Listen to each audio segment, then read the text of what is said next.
Okay, episode 107 of Three Things with Ian. It is April 17th.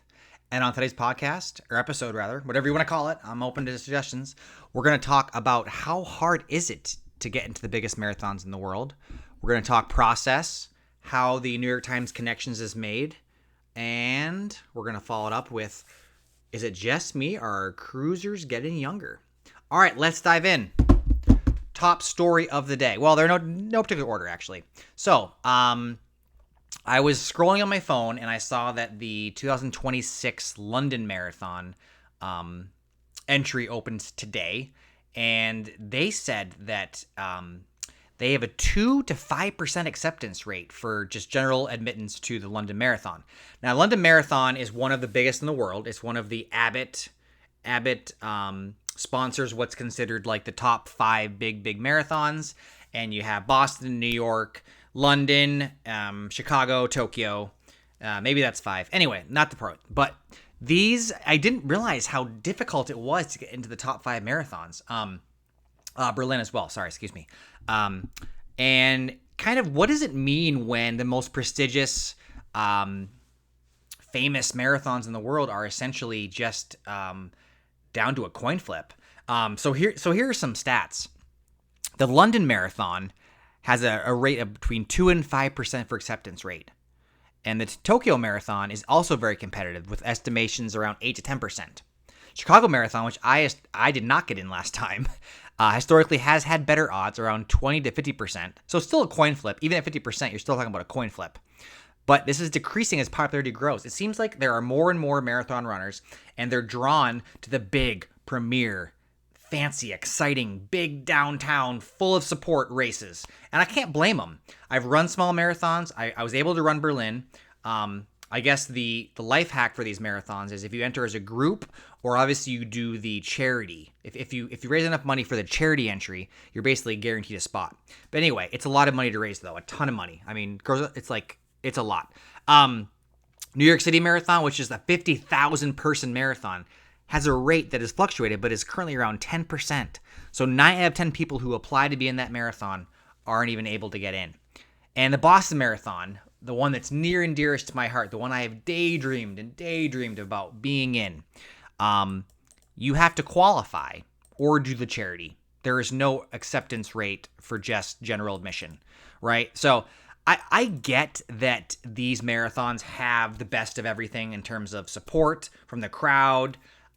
You're in a downtown city. You have that. You have the dopamine, the adrenaline, the rush of everything. I get it. There are marathons like the one here on my shirt where you could enter the day of or the day before and you could get in, right? You just pay the admission fee and go in.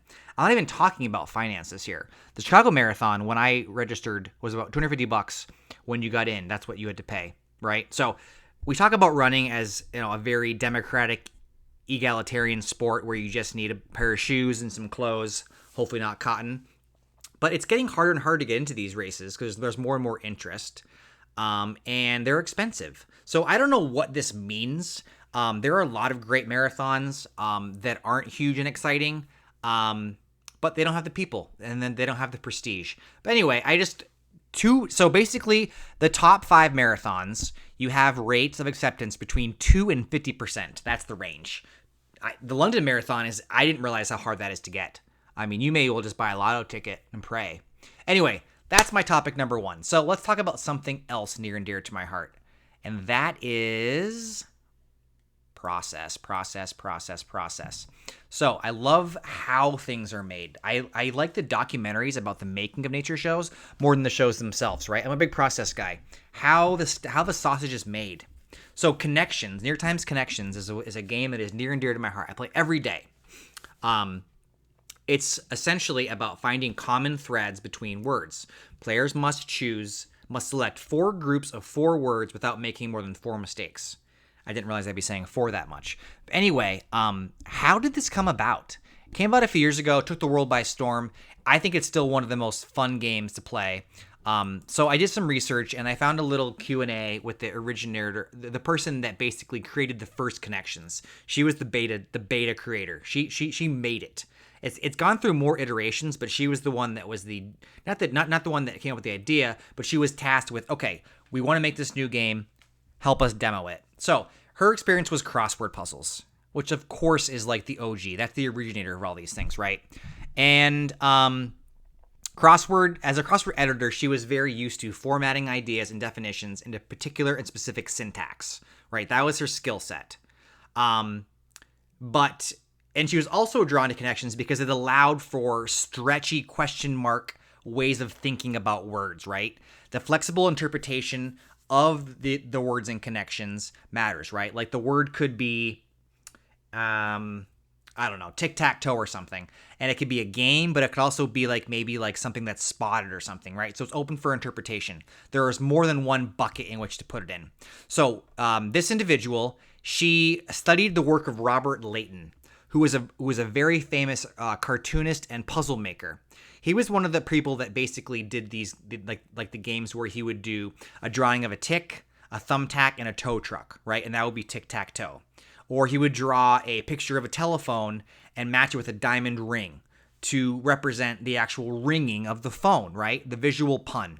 So she studied this guy, and she was drawn to how meanings can be talked about succinctly, but also the playfulness and free association of words. That's what she was drawn to. And so what did she do? She started with a notebook and she just jotted down category ideas, right? That's the genesis behind connections. It's category ideas, right? It's boxing terms. It's common card games, that kind of stuff, right? So that's where the puzzle element would come into play. Some categories might be defined by their use of wordplay, palindromes, homophones, adding or dropping letters or words, rather than the actual literal meaning of the words on the cards. So she identified, and this is brilliant, 3 areas of potential difficulty that could be adjusted: the familiarity of the words, the ambiguity of their categorization, and the variety of the wordplay.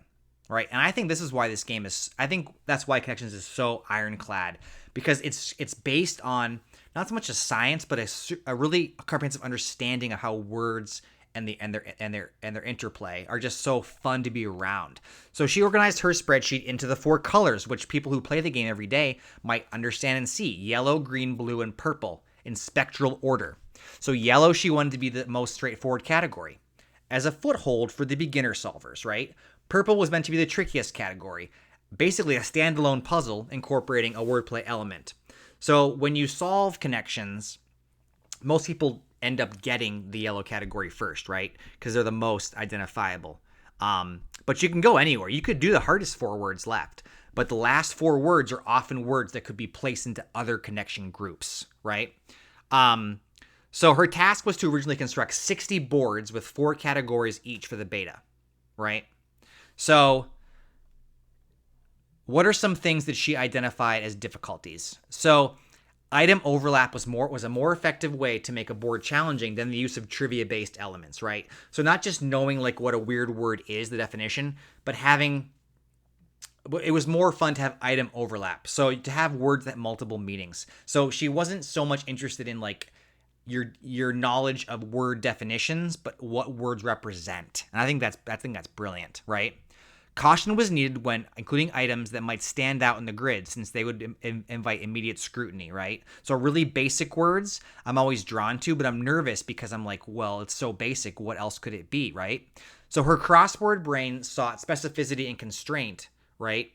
The straightforward task of selecting 4 animals or flowers typically sent me down an internet rabbit hole, right? So initially she was like, okay, 4 different kinds of flowers, but those just jump out and they're not as fun. There's no word play, right?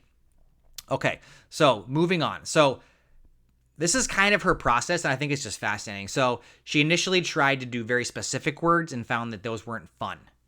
Many of her initial questions were addressed through further testing, such as: how many cards should make up each category and board? Should we include a decoy word, right, to throw us off? That was an interesting thing to think about at first. Why does the player have to submit the last category, right? To this day, I always chuckle at that, because you've done the first 3 categories and you have 4 words that go together, but yet you must click them through, right? How is feedback given during gameplay, right? There is a hints feature. There are some other features where you can get some help, right? So, that's just, I don't know. For me, this is fascinating stuff, because I always wondered, like, I was pretty sure that she had a crossword background, because, just the people that are making the crossword games, things like that, they just know language and syntax and phonology. So anyway, I find this interesting. I know that a lot of people out there play Connections. What I like about Connections also is that I don't always get it right. I think my percentage of success is like 73%, which means that there is more than 1 in 4 times where I don't successfully get it. I burn through my four chances, right? All right, so my last little bit of I don't know, trivia, something interesting. I've been on a few cruises, and I was doing some research on cruises, and I was looking initially at how many more people were cruising than before. And what I saw jump out at me when I was doing some research was the average age of a cruiser has dropped significantly and continues to drop. And most experts say that this will be a trend that's going to continue for many, many years. So the average age of a cruise passenger is still 46 years old, right? So it's still middle age. But it was well over 50 years ago, 50 years old, less than 6 years ago. So, and more than a third of the passengers seeing up the gateway to board are under the age of 40. Excuse me. So now, why is this? Well, it's because cruise companies have understood that the millennials with disposable income are drawn to things, right? They've tweaked the product, jamming in the kind of experiences and attractions that are catnip for your standard millennial with disposable income, and have a complicated relationship with their own sense of nostalgia. I just think that's fantastic. So Disney, Carnival, Norwegian, they're taking a vacation experience and they are jam-packing it with floating. It's a floating resort, right? There's neighborhoods, there's restaurants, there's activity pages that are 3-4 pages deep, right? With trivia and karaoke, right? It's like a floating entertainment palace on the seas. Gone are the days where there's quiet libraries and places of reflection. These are places where it's bombastic and loud and disco parties, things like that, right? Not only that, is Disney has really figured out that if they bring the amusement park experience and couple it with ship design, they can capitalize on that fan base's willingness to spend, right? Premium onboard experiences, that's the name of the game, guys. And the tide has turned. More than 35 million people worldwide are taking a cruise this year. In 1995, which is, some time ago, less than 5 million cruised, right? So we've jumped in 30 years. We've jumped from 5 million to 35. Excuse me. So anyway, I don't know if you guys are all cruisers out there. I think they're fun. I mean, it's a mixed bag. But I just thought it was interesting that not only are cruises getting more popular, but the demographics are shifting and the experiential onboard experience is just getting ramped the heck up. Anyway, that's my podcast. Thanks for listening. Like, subscribe, tell a friend. Let's grow. Good night.